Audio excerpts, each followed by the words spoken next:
Humanities एक ऐसा academic discipline है जिसमें करियर ऑप्शंस की कोई कमी नहीं है।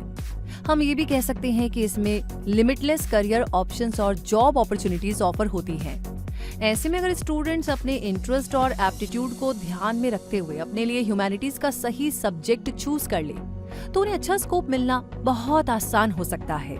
इसलिए आज इस वीडियो में हम जानने वाले हैं कि ह्यूमैनिटीज में कैसे आप अपना ब्राइट फ्यूचर देख सकते हैं।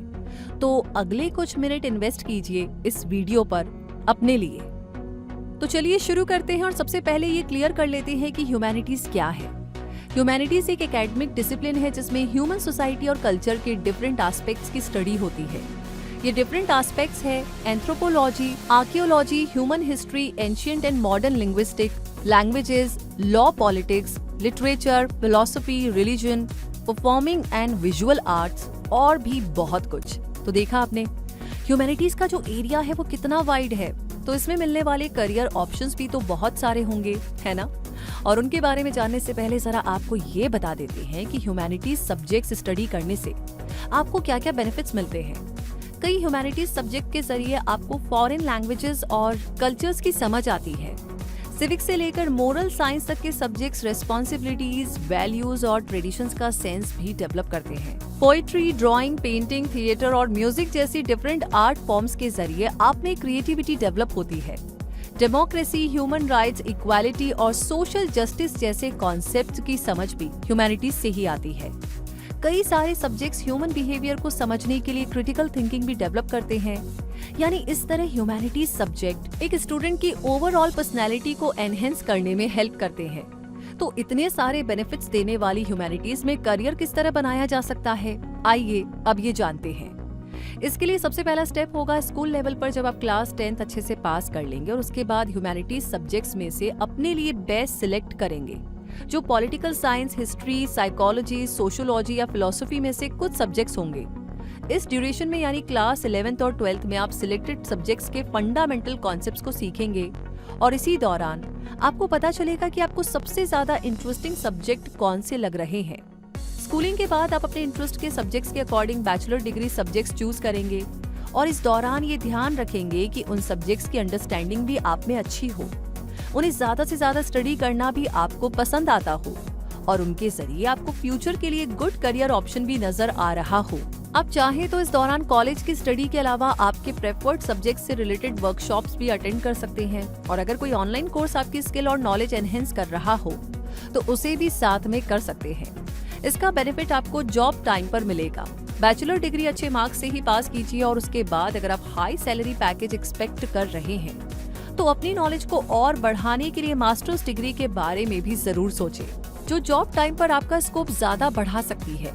लेकिन याद रखिए कि डिग्री के साथ आपकी नॉलेज भी इम्प्रेसिव होनी चाहिए और अगर आपका प्लान प्रोफेसर बनने का हो तो आप मास्टर्स डिग्री के बाद पीएचडी भी कर सकते हैं। अगर आपके सब्जेक्ट में इंटर्नशिप का ऑप्शन मिले तो उसे जरूर कर ले ताकि आपको प्रोफेशनल लर्निंग एक्सपीरियंस मिल सके और जॉब के टाइम आपको इसका बेनिफिट भी मिले और आपके लिए जॉब की शुरुआत में वर्क एनवायरनमेंट को हैंडल करना भी आसान रहे। और इस तरह इन स्टेप्स पर चलकर के आप ह्यूमैनिटीज में अपने लिए राइट करियर ऑप्शन चुन सकते हैं। और अब आगे जानते हैं ह्यूमैनिटीज के कुछ बेहतरीन करियर ऑप्शंस के बारे में। नंबर 1 पर है साइकोलॉजी। 12th क्लास ह्यूमैनिटीज से पास करने के बाद बेस्ट करियर ऑप्शंस में से एक है साइकोलॉजिस्ट बनना। साइकोलॉजिस्ट बनने के लिए आपके पास साइकोलॉजी में बैचलर डिग्री होनी चाहिए और अप्लाइड बिहेवियर एनालिसिस यानी psychology, applied psychology, behavioural neuroscience, counselling psychology, clinical psychology, expressive arts therapy etcetera में से किसी भी एक में स्पेशलाइजेशन के लिए मास्टर्स डिग्री भी। साइकोलॉजिस्ट बनकर के आप हॉस्पिटल्स के अलावा स्कूल्स, कॉर्पोरेट्स, रिहैबिलिटेशन सेंटर्स और मेंटल हेल्थ क्लिनिक में काम कर सकते हैं। इस पोजीशन पर आपको 25 से 30 हजार रुपए पर मंथ सैलरी मिल सकती है, जो आपकी स्किल्स और नॉलेज पर डिपेंड भी करेगी और एक्सपीरियंस के साथ इंक्रीज भी होगी। नंबर 2 पर है इंटरनेशनल रिलेशंस स्पेशलिस्ट। अगर आपका इंटरेस्ट इंटरनेशनल अफेयर्स को स्टडी, रिसर्च और एनालाइज करने में है और डिफरेंट कंट्रीज के रिलेशनशिप्स को समझना भी आपको इंटरेस्टिंग लगता है तो ये प्रोफेशन आपके लिए परफेक्ट साबित हो सकता है। इंटरनेशनल रिलेशंस स्पेशलिस्ट बनने के लिए आपके पास political science, history, geography, economics, sociology, liberal arts या इंटरनेशनल रिलेशंस जैसे सब्जेक्ट में बैचलर डिग्री होनी चाहिए और अगर आप इसमें मास्टर्स डिग्री भी ले लेते हैं तो आपको सीनियर लेवल जॉब पोजीशंस मिलना भी आसान हो सकता है। हालांकि डिग्रियों के अलावा आपकी नॉलेज और एक्सपीरियंस भी अच्छा होना जरूरी होगा। एक इंटरनेशनल रिलेशंस स्पेशलिस्ट या डिप्लोमेट को गवर्नमेंट सेक्टर में पर मंथ 1 लाख रुपए सैलरी मिल सकती है। वहीं प्राइवेट सेक्टर में ये सैलरी 50,000 पर मंथ से शुरू हो सकती है। नंबर 3 पर आता है फॉरेन लैंग्वेज एक्सपर्ट। अगर फॉरेन लैंग्वेज लर्न करना आपके लिए पैशन है, आपको अच्छा लगता है नई नई भाषाएं सीखना, तो आप एक सक्सेसफुल फॉरेन लैंग्वेज एक्सपर्ट बन सकते हैं और ट्रेनर, टीचर, ट्रांसलेटर, राइटर और फ्लाइट अटेंडेंट जैसी बहुत सारी जॉब अपॉर्चुनिटीज पा सकते हैं। एक फॉरेन लैंग्वेज एक्सपर्ट बनने के लिए आपके पास किसी पर्टिकुलर सब्जेक्ट में बैचलर डिग्री होना जरूरी नहीं है, बल्कि आप स्कूल टाइम से या ग्रेजुएशन टाइम पर यानी स्टडी के दौरान कभी भी अपनी पसंद की लैंग्वेज की लर्निंग शुरू कर सकते हैं। इसके लिए आपको बहुत सारे कोर्सेज के ऑप्शन मिल जाएंगे और आपकी डिजायर्ड लैंग्वेज में French, German, Spanish, Chinese, Japanese या कोई और लैंग्वेज भी हो सकती है। एक बात का ध्यान रखें कि लैंग्वेज चूज करते समय अपने इंटरेस्ट के साथ उस लैंग्वेज की अंडरस्टैंडिंग और स्कोप को भी एक बार कंसीडर जरूर करें। लैंग्वेज एक्सपर्ट बनकर आप फ्रीलांसर के तौर पर भी काम कर सकते हैं और एक फुल टाइम एम्प्लॉय भी बन सकते हैं और इस प्रोफेशन में आपकी शुरुआती सैलरी आपकी लैंग्वेज पर कमांड के बेस पर 30,000 पर मंथ भी हो सकती है और उससे कहीं ज्यादा भी। नंबर 4 पर है मास कम्युनिकेशन जॉब्स। अगर आपके पास गुड कम्युनिकेशन स्किल्स है और आप प्रैक्टिकल लर्निंग को एंजॉय करते हैं तो मास कम्युनिकेशन भी आपके लिए शानदार करियर अपॉर्चुनिटीज ला सकता है। आपको शायद पता ना हो, लेकिन मास कम्युनिकेशन में जर्नलिज्म के अलावा public relations manager, film maker, blogger, cinematographer, film editor, production designer, radio jockey जैसे बहुत सारे करियर ऑप्शंस ओपन हो जाते हैं। तो मास कम्युनिकेशन करने के बाद आप media houses, publishing houses, radio channels और प्रोडक्शन टीम्स जैसे एरियाज में वर्क कर सकते हैं। इसके लिए आपको मास कम्युनिकेशन में बैचलर डिग्री लेनी होगी और advertising, film making, public relations जैसे किसी भी स्पेशलाइजेशन में पीजी डिप्लोमा भी। अब मास कम्युनिकेशन के डिफरेंट फील्ड जैसे कि cinematography, photography, event management etcetera में शॉर्ट टर्म सर्टिफिकेट कोर्स भी कर सकते हैं। मास कम्युनिकेशन ग्रेजुएट होने के बाद आप स्टार्टिंग सैलरी 15 से 20,000 पर मंथ अर्न कर सकते हैं और आपकी एक्सपर्टीज, स्किल्स और उस ऑर्गेनाइजेशन के अकॉर्डिंग ये सैलरी काफी हाई भी हो सकती है। नंबर 5 पर है हॉस्पिटैलिटी प्रोफेशनल। अगर आप होटल मैनेजमेंट या ट्रैवल एंड टूरिज्म जैसे एरियाज में अपना करियर बनाना चाहते हैं तो हॉस्पिटैलिटी प्रोफेशनल बनना आपके लिए अच्छी चॉइस हो सकता है।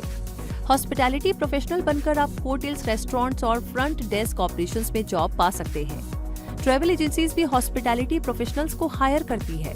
हॉस्पिटैलिटी सेक्टर में काम करने के लिए आपको होटल मैनेजमेंट में बैचलर डिग्री लेनी होगी और हॉस्पिटैलिटी इंडस्ट्री में एक फ्रेशर को मिलने वाली शुरुआती सैलरी 20 से 25,000 पर मंथ हो सकती है, जो एक्सपीरियंस के साथ इंक्रीज होती जाती है। नंबर 6 पर आता है सोशल वर्कर। अगर आप सोशल वर्कर बनना चाहते हैं तो अपनी स्किल, नॉलेज और सोशल कंसर्न के बेस पर इसे एक फुल टाइम प्रोफेशन बना सकते हैं। Social work graduates NGO, mental health clinic और कॉर्पोरेट सोशल रिस्पॉन्सिबिलिटी डिपार्टमेंट में वर्क कर सकते हैं। सोशल वर्कर के तौर पर अपना करियर शुरू करने के लिए आपको सोशल वर्क में बैचलर डिग्री लेनी होगी, जिसके बाद आप सोशल वर्क में मास्टर्स भी कर सकते हैं।